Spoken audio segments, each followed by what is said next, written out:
Hi, I'm Gerritt. I am the founder and director of research for prosperityforRI.com, which occasionally passes for a think tank. It's mostly how I express it's mostly the place where I collect my writing. I've been studying the Rhode Island economy for more than 20 years and the New England economy for more than 30 years. I started writing about the New England economy in 1986. And our perspective, my perspective at prosperityforRI.com is that we need to actually figure out what creates the greatest prosperity in our communities rather than what grows the economy fastest. We can always start with the I actually wrote this paper called Business Climate or Real Climate, which is more important for Rhode Island's future economy. And I think that that's a critical question. We have an economy in Rhode Island that grows approximately 1.7% a year. You know, it changes from year to year. And it runs 70% approximately of the national average almost every single year. It's pretty amazing how consistent it is. Rhode Island economic development policy is predicated on the idea that we shall get 3% growth per year in Rhode Island. That is, you know, they will never admit it, but you can see it that they are expecting a 3% growth rate. If you look at the global growth rate, the global average right now is about 3%, which is massively buoyed up by China, which is growing about 6%, and India, which is growing about 7%, and that's 40% of the population of the planet. So that's kind of how they think about it, is that we should be at the global average. But my research says we are never going to be at the global average. What I did in this paper, and what I offer to the people of Rhode Island, is an analysis of how we go about economic development. Right now, the model for our economic development is what they call the business climate. We see constant reports of the business climate in Rhode Island is lousy. And they have a model of what you should do to fix your business climate. And the promise, and it's a promise, I mean, they may not ever exactly say it, but they promise that if you follow this model, that you will get faster economic growth. And the model is low taxes, little regulation, and giving rich people everything they want, no unions, and no attempt at equity in your community. And it doesn't actually work. The information is amazing. There's absolutely no evidence that having a good business climate is ever correlated with an increased growth rate. There's no evidence whatsoever. It is an article of faith, but that is what they do. I have one great quote. This was a report prepared for Kansas Inc., which was the Kansas State Economic Development Agency until Kansas went broke. The one part of the quote that you should hear is, the best performing business climate indexes explained at most 5% of the variation in relative growth at the borders, suggesting that most of the variation in economic performance is due to factors not captured by state-level business climate measures.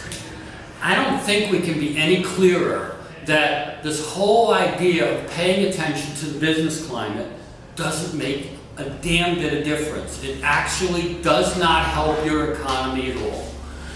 The second part of that is, you know, they say low taxes, low taxes, low taxes. There's no macroeconomic evidence to show a good business tax index score is associated with a strong economy. It just doesn't happen. There's no evidence that it does this. No serious person would suggest that fiscal and regulatory policies are the most important factors affecting state economy. So I have been trying for several years to try to figure out a way to virally market and infect them with the idea that we cannot rely on trying to meet the business climate to do this. And so if business climate models and following that plan does not increase your growth rate, then you have to assume it's kind of phony, and you have to assume, one, that you're not likely to increase your growth rate, because what your growth rate is mostly dependent on is your history and your natural resources.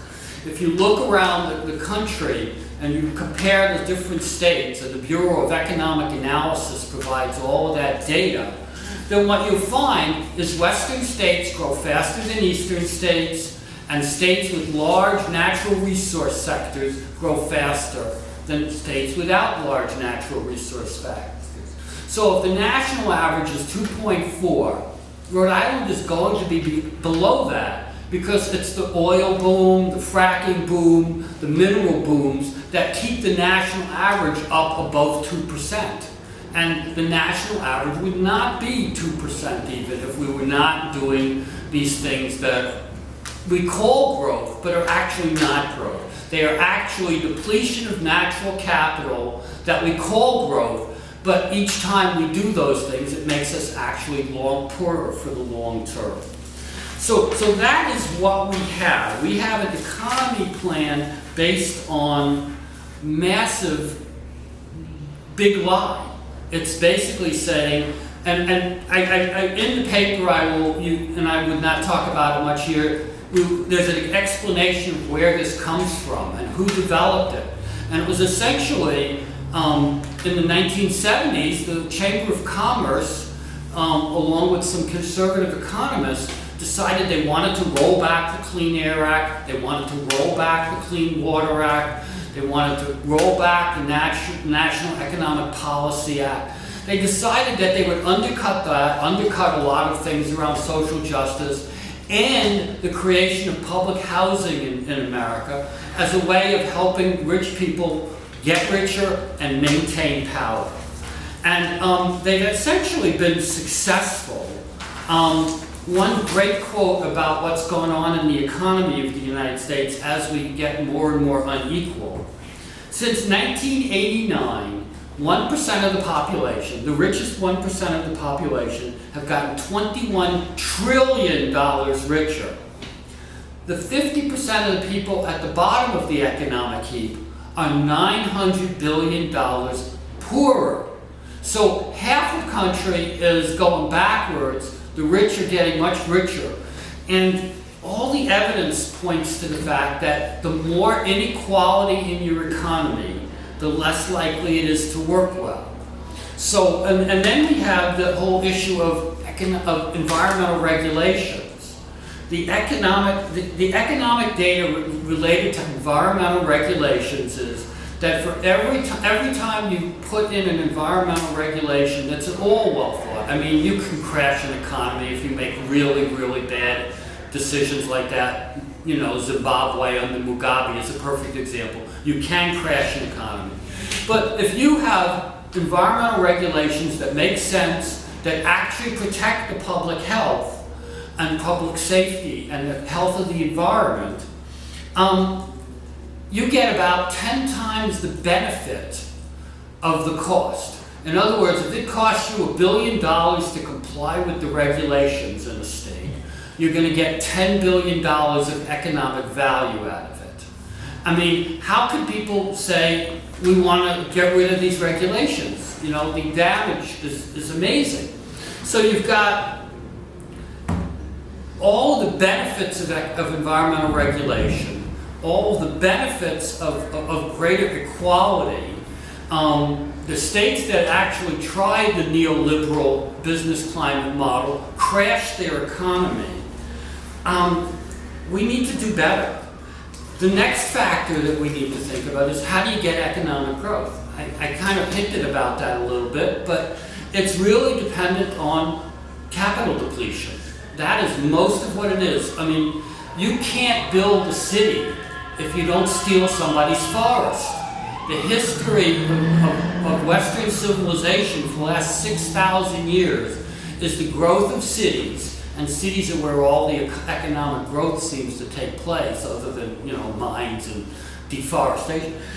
You can't build cities without forests to build up. I mean, the example I always use is you compare San Francisco after the 1906 earthquake, and they rebuilt the city rather quickly because they had all the redwoods in California to cut and build the city. Whereas New Orleans, in 2005 after Katrina, it's a very different situation, but Louisiana did not have enough wood to rebuild New Orleans. And that's part of why New Orleans didn't get rebuilt. Deforestation is a tremendous harm to all kinds of economies, which is why somebody like Bolsonaro, with his Burn the Amazon plan, is actually undercutting Brazil's economy rather than helping it. What was the next thing I wanted to do? I compared the business climate with the real climate because clearly following the business climate model doesn't help your economy. And it has all these negative effects of environmental degradation, climate change, inequality. If you look at the real climate, I mean, what we have to do right now is essentially get rid of the fossil fuel machine. We are already over 1 degree centigrade rise in temperature. If we go over 1.5 or 2 degrees temperature rise because of climate change, climate catastrophe, climate crisis, whatever we want to call it, and we're well on the way if we continue business as usual. The evidence is really clear that we think we're in hard times now, but we will completely crash the economy. There are some estimates that we will lose 5% a year of economic value every single year after about 2050 if the temperatures keep going up. There was one thing I read that said we might lose as much as 20% of the economy every year. Droughts, fires, floods, heat waves. It's getting to the point in some parts of the planet where people are not going to be able to work outside for 6 months of the year. They'll be able to work outside in the winter, but in the summer, they literally will not be able to work outside. I read a thing about, from Phoenix, Arizona, the people who walk, and that's usually low-income people, they actually do what they call shade walking.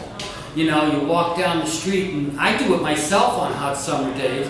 If there's a telephone pole standing there, and the shade is going in the direction you're going, you're going to walk in the shade of that telephone pole, and you see people walking, crossing streets to kind of hit the shade as they go. That's a tremendous waste of resources and people power. So there's all of that. It's all in the paper. I highly recommend you read it. What would we do if we wanted to fix the economy of Rhode Island? I think there's a lot of things we would do. One, we would start to practice economic democracy. We have a situation right now where if the community is continually pushed out of the discussion, the Fane Tower is a perfect example. The people of Providence think it's a really bad idea to build that tower. 600 feet tall, right next to the river, actually within the floodplain, and in a place that sea level rise in 50 to 80 years is probably going to be lapping at its door. But we have a model around economic development as real estate development. As Piketty points out, that increases your inequality. As the World Bank points out, that increases your inequality. So we have to stop doing real estate-led economic development. It increases inequality. It means gentrification comes to our cities. It means we are really not likely to do well in a lot of things. The second thing we need to do is we need to stop building any new fossil fuel infrastructure. We already are using way more than we should. The temperatures are rising, the ice sheets are melting. We need to stop doing that. And the only way we're going to stop is not build new stuff. You have to stop building the new stuff, and then as you build your solar energy, as you build your wind power, you start phasing stuff out. You don't have to put it on a timetable, because if you do that and you put a carbon tax in, renewables are going to be much more economically viable than non-renewables. So we need to just go all in on this. We have this thing called the Green New Deal. There's no exact definition of what it is. There's lots of different plans. Many of them are ideas that we've been talking about for 30 and 40 years. I mean, I look at some of the stuff I wrote 25 years ago, and if I put it out there today, you wouldn't know the difference. I mean, in some ways, that's a real testament to how little progress we've made in 25 years. In some ways, it's basically saying, you know, this research has been going on a long time. We know this stuff, but the political leadership, the economic leadership, the oligarchy, all think that we should continue with business as usual. The Climate Justice Group in Providence, an official body of the city, an advisory board, they basically point out, if you start doing the wrong kind of economic development, you drive gentrification through the city. And you get these kind of bodies that just don't think about it. I mean, the 195 Commission, they've got all these new buildings, and not one of them is a zero carbon building. I mean, what were they thinking about? What is their view of the future? And all of it's about the medical industrial complex. And I've been studying the medical industrial complex ever since Miriam Hospital tried to run over my neighborhood. And it's pretty obvious that the more money that goes into the medical industrial complex, which is our economic growth engine, the less affordable healthcare is. And so we have, 500,000 economic bankruptcies each year due to medical costs. That's over the course of 5 years, that's 2.5 million families. In 5 years, 2.5 million families go bankrupt because they can't afford their health care bills. I mean, and so we're trying to get more money into the healthcare industry instead of making sure that everybody can afford health care. And this is our economic development strategy. It's like, do these researches, and do this research that puts people to work coming up with miracle cures, but the result of that is, good sewers and clean water are much more useful in terms of increasing life expectancy than miracle cures for cancer. And it would probably prevent a lot of cancers if we actually practice precaution. But we're doing that and then making it unaffordable for most of the people. And if you had a national healthcare system, it would be less relevant. But now, with the system we have, 30 million people have no healthcare coverage, and lots of people, millions of people, have coverage that's inadequate to actually help them if they run into a medical issue. So we have this incredible mix of things that don't fit as a system and don't progress our community. So, if we were going to actually fix the economy, we'd start with probably housing. Rehab every old building in the state so that it actually is energy efficient. Any new building being built should be affordable for the people who actually live here, not designed for people who don't already live here. We need to stop gentrification going through our neighborhoods. We need to make sure every building has zero carbon. Then we need to do things like figure out how to get rid of the automobile. We need a much better mass transit system. I'm sure we'll have electric cars eventually, but even electric cars are not really going to do it. We need to, bicycles, pedestrians. I mean, pedestrians, the number of people getting killed on the streets, pedestrians, is going up. And they keep talking about safer and safer cars, and yet they kill more and more pedestrians. I look at cars as like dinosaurs, that they're ready to meet their asteroid because they're going to be gone real soon. And we're going to need massive investment in transit, we're going to need massive investment in solar, though cutting forests to put in solar makes no sense. It's bad for your carbon footprint. We need those trees. We're going to do a lot of offshore wind. We have problems, the fishermen are really worried, and they should be worried about what happens. I think there's a lot of what goes on in those wind turbines that actually may help fish.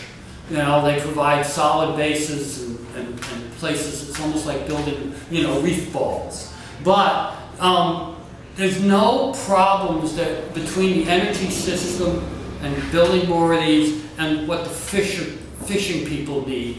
I think, it's not an existential crisis there. That is something that can be worked out. And I think they will work it out, but they need to actually sit there. But, the fishermen know we need the energy. The energy people know we need the fish. They just haven't had enough incentive to sit there and talk to each other long enough to figure it out. Maybe Ken over here might know more about that than I, but I think that that's really important. We need to grow a lot of food. We need to grow 30 times as much food in Rhode Island as we do now. That would get us to about 30% of our food supply. We can't afford to keep shipping food. And with climate change, global agriculture is in big trouble. You got all things like diseases that are spreading as we build more and more resistant insects and more resistant pests and more resistant diseases. Antibiotics are failing. We need to start to really think about precaution and prevention as a way of moving our economy forward. But the real takeaway from this, and I'm going to quit real quick here, is the methodology we use right now is guaranteed to fail. The business climate inequality driving model is guaranteeing us failure. The people are getting poorer, they're having a harder time finding health care, they're having a harder time finding a place to live. All of our economic development strategy is geared towards jobs for the highly, highly educated rather than for the people who live here. So I would highly recommend that people read the report. And I am happy to answer questions online, in person, on the phone, by email. So I will stop there. I have a couple of my colleagues here to speak with me today. I'm going to introduce them quickly and then together, and then they will work. And then Ken will go first. So on my left is Ken Payne. Ken is the former director of the State Senate Policy Office, so I think he has a lot of experience in Rhode Island policy and Burrillville Land Trust, and has been one of the leaders in the fight against the power plant Invenergy was proposing for in Burrillville. And so I will shut up and I will hand it off to Ken Payne.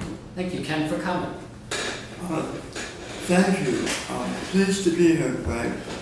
I've been reading your stuff for many years, and often late at night, and often with saying, yeah, this is something that's well worth paying attention to. So I'm here out of loyalty to the work you've been doing for such a long period of time. What I want to do is commend the Gerritt paper you have out. And the reason for that is it's a compendium. You can spend some time with it, and it tells a coherent story. And it's well sourced, and you give links to the sources, and so people who want to do a deeper dive on specific topics can do so, and it's a valuable contribution, and I want to encourage people to read it and look at it, whether or not they agree with everything you say, because it does create an entry point into a constructive way about the issues that confront Rhode Island. One of the things is that we have ignored what is the base of the state's economy in many respects, and that's its natural resources. And that as best as I can figure out, that natural resources, things like fishing, agriculture, all those things that are natural resource based, that service and a way infrastructure to enable people to use natural resources. Those things collectively provide about 67,000 jobs in Rhode Island, which is better than 1 in 10. So that the platform that you're speaking from is there, but because it's at people's feet rather than at their sight line, it's been largely ignored. And I think that what you're doing on the practical side, not the critique side, but the practical side of your thinking, is recommending that people look at that platform, pay attention to it, and make the investments necessary so that it's stable, productive, and provides a healthy basis for the future. Everybody says that we should be eating more fruits and vegetables. That's what people say about diet, right? Yep. And it's consistent. Wow. Rhode Island should probably produce its own vegetables on about 25,000 acres of farmland in the state. There's 69,000 acres of farmland, more or less, in Rhode Island. So it's not even all the farmland in Rhode Island. And yet, we could have, from Rhode Island sources, supplies of healthy vegetables year-round. That's doable, and it's a game changer. So that those game-changing solutions are out there, and I know that one of your assigned functions is to be the persistent iconoclast, and the guy who posts holes and the status quo, and all those things.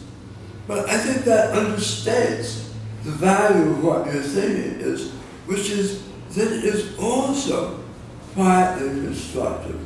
And you've now given, in your interview portion, your own statement, a healthy dose of your iconoclasm. But people should look also at your constructive thinking. So I'll turn that now over to Paul and let him say what he wants to say. How's that? Thank you, Ken. Paul? Sure. Paul Rosselli. Today I'm representing the Borough Land Trust. First of all, I want to commend Craig and his doctorate thesis here. Somebody else referred to it as that too. And as Ken Payne said, it really is a compendium, a place in one body that encompasses a lot of research, data, information from a variety of sources, and is a one-stop shopping for understanding the impacts of both the world of natural resources and the economy. Many of you know, and you too know, that the Borough of the Land Trust over the last 4 years has been instrumental in working on opposing a power plant. But what we actually did was educate a population. And if you look at Greg's work, you'll find that that's what's needed. That educating a population, making government transparent, making democracy work. Those are the keys where progress can be made. And the Invenergy project is a good example of that. Also the 195 Real Estate Commission. Also the Citizens Bank building along 295. All of those had some type of governing body that were the members of that governing body, that authorized body that was authorized to look at zoning, look at planning, look at the permitting and building of this power plant or buildings along the old 195 corridor or the Citizens Bank building and along 295. All of those were non-elected board members. all of those were comprised of undemocratic type of structure.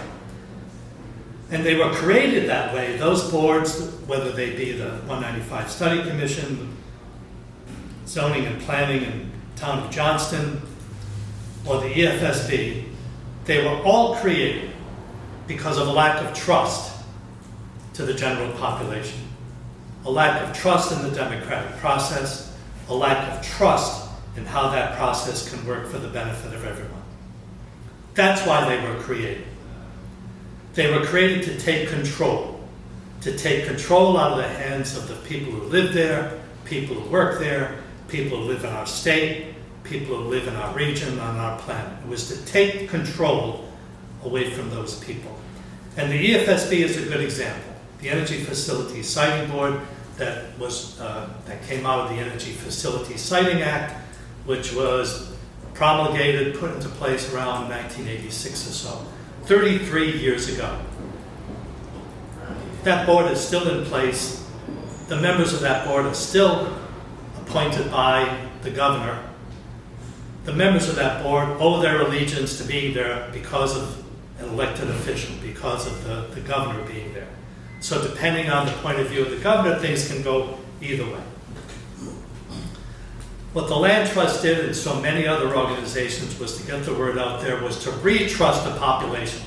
As Greg's document so wisely and easily illustrated, is that you have to give power back to the people in order for progress to be made.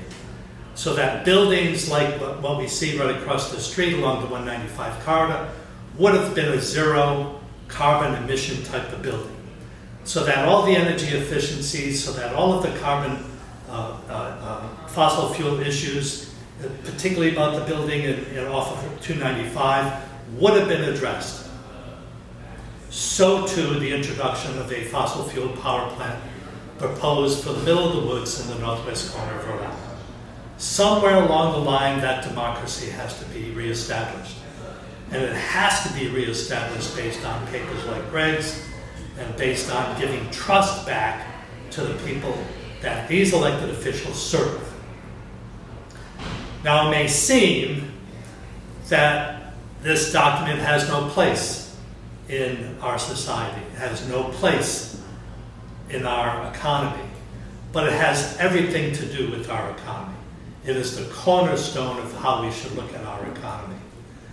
As I'm sure Ken will tell you, Providence in the state of Rhode Island has one of the richest economies in all of the 50 states in the United States. Has one of the most robust economies just in and of itself, and growing at 1.7% a year is not bad.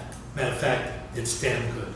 For anybody who has a savings account there and gets maybe 0.2% a year, 1.7%, getting that rate of return on your investments for that type of account would be considered to be a winner in any other economy. So I applaud Greg for his work. I applaud his diligence and his steadfastness in all of this. But now the real education begins. The real challenge begins. And the only way for this information to get out is by new leaders who are thinking new along the line, who have decided that the old way, the business as usual model, doesn't work. It's not working for the economy. It is certainly not working for climate, and we need to do better. Thank you. Anytime. We'll be happy to take questions.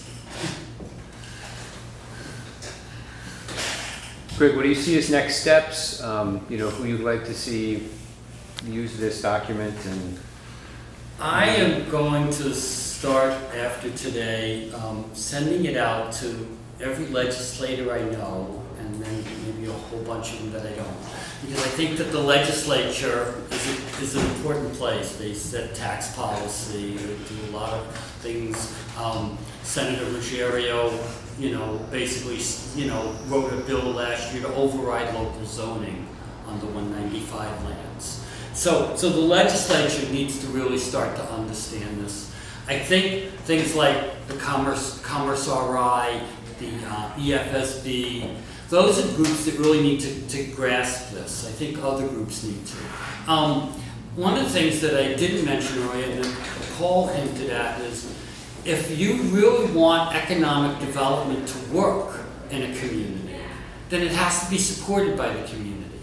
Every time they propose stuff, big stuff especially, that the communities hate, that they don't really want, that they don't think is appropriate, usually, even if they get it built, it usually never works the way they think it's going to. It doesn't actually help the communities. So they need to start really thinking about it much more as unless if you really want your economy to work, economic democracy, where the people have a right to say no, where the people have a right to, make the plans better, that's what's going to really help our economy the most. How do you see like those big institutions, those pro-business institutions in the state, like the chamber or some of the other business councils that really believe in the traditional supply side economic policies? In theory, everybody who is in business has to be fact-based.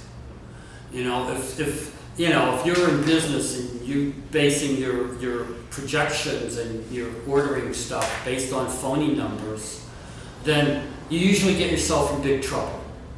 And that's what Rhode Island needs to do, is it needs to base its economic development programs on facts, on how much we really can grow, how much, and the other parts of that is, do tax cuts actually help your economy? If they don't, and they hurt other things, what's the facts? So we need to really get our legislature, our commissions, to really focus on facts. They don't really like to. They like to focus on myths and they like to focus on what benefits the oligarchy.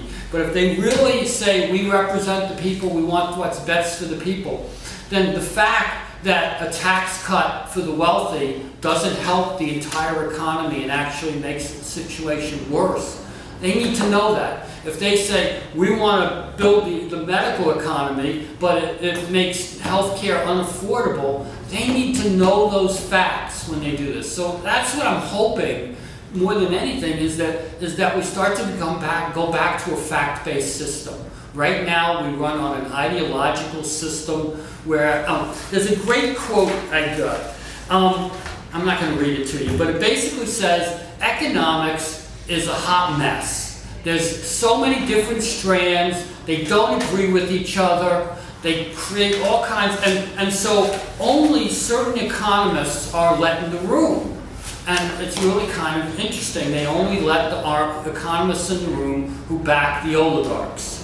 Whereas if you take a situation, and that becomes the policy, but you take climate, the physics of climate, the science of climate, there is, climate science is not a hot mess. Climate scientists agree with each other. They basically say, this is the facts. If you put more carbon dioxide, the temperature will go up. That's really simple. And yet,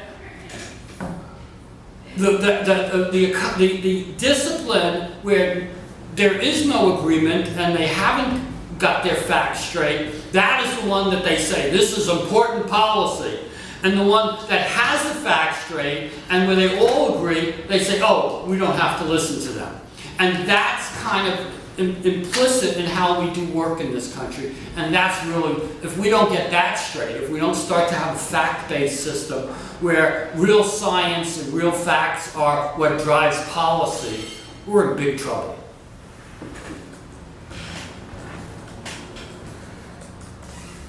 You got any questions? Sure. You mentioned real estate-based development, and that's a real big phenomenon because there are people that own 100 acres or whatever, and some developer says, I'll buy that from you for so much money, and I can put up so many houses, and he's going to get pretty well off, pretty comfortable with that, right?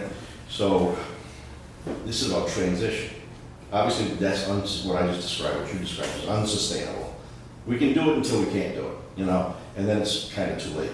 And we do it until every street corner in Providence has people standing on the corner asking for money because they got no place to live and no place Right, to they've been go. pouring down trees and everything else. So some people like to build 4,000 square foot mansions and stuff because they can do it. If they have a good enough job, they can do that right now. How do we transition? Do we tax policy? Do we provide grants? What is it? The land conservation, I don't know the right word for it, but like some farms are granted some kind of Conservation easements. that kind of stuff. Is that what To we keep do? them in, you know, there are a lot of tools like that. I am not an expert on any of them, but you know, there's like land trusts for farms, there's land trusts for inner city housing, there's tax policies, all of these things. And we need to start to do them, and we need to, you know, start to do a lot of it more with democracy. You know, if they asked the people of Providence to vote on whether the Fane building would be built, it wouldn't get built. You know, because, you know, the people have been as wise, if not wiser, than the legislature and these commissions all along. I mean, one of the great examples is Quonset, where they tried to build the megaport. And, you know, the entire policy leadership of the state, you know, the political leadership, the newspapers, they all like, this is great. It turns out the guys were con men. I mean, they literally had no money and they had no contacts, but they had the whole, you know, so we don't do stuff on facts. And I think that, you know, I don't have any real simple answers for you today, but it's something that we need to think about a lot more. I can talk a little bit about that being a land trust president. So there's something we use. Greg mentions that there are many tools to use. The number one top tool when anybody ever hears about someone who's about to develop 100 acres, 200, whatever it is, even a 10-acre lot. I drive to Providence a lot, and I go along a certain route. Over the last 33 years that I've gone over that route, there's been development. None more so than the last 2 years.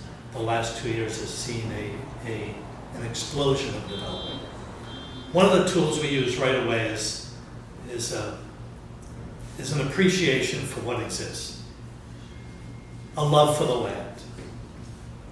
And whenever we have conversations with landowners who have decided to sell or somehow utilize or clear cut or whatever, the first thing we talk about is their childhood memories. Their parents or grandparents who were there to work off the land, who loved the land, to raise family. We hope somewhere along the line that sinks in. And sometimes it does. And those moments that when that type of heartfelt feeling for those trees and that river and stream and the soil beneath their feet, as Ken says, the things we walk on, once we hit that threshold, a lot of those other tools can come into play. A lot of those other tools. And those include conservation easements, something called a conservation development, where you cluster the housing around a certain place and save the rest of the land. How you work with the zoning boards and the planning boards within the whatever the municipality or city or town is, to create some type of open space so that not all of the land is developed. The landowner still feels that they want to make some money, they got to put kids through college, they got a medical expense, they still get that property. The developer, the real estate agent, the construction workers still get a job every once in a while, maybe building attached houses or smaller houses because of the aging population. Most people, the baby boomer population like myself, want a smaller house, want a smaller place to live in and maintain and take care of. And a place they don't have to drive. And a place they don't have to drive. So smart growth comes into play, land conservation comes into play, walkable walkable neighborhoods come into play. All of those tools must be used at the point of discussion with the landowner. If there is one simple way to do it, is to mandate all real estate agents use those tools initially during a conversation with the landowner. That's a way to start the conversation. And granted, it's not the most ideal, it might not preserve or protect a parcel of land, but at the very, very least, it'll start a conversation, it'll get people thinking, and at the very most, and I've seen this over and over again, something will be done to lessen the destruction of that environment, increase the amount of open space while still giving everybody their little piece. So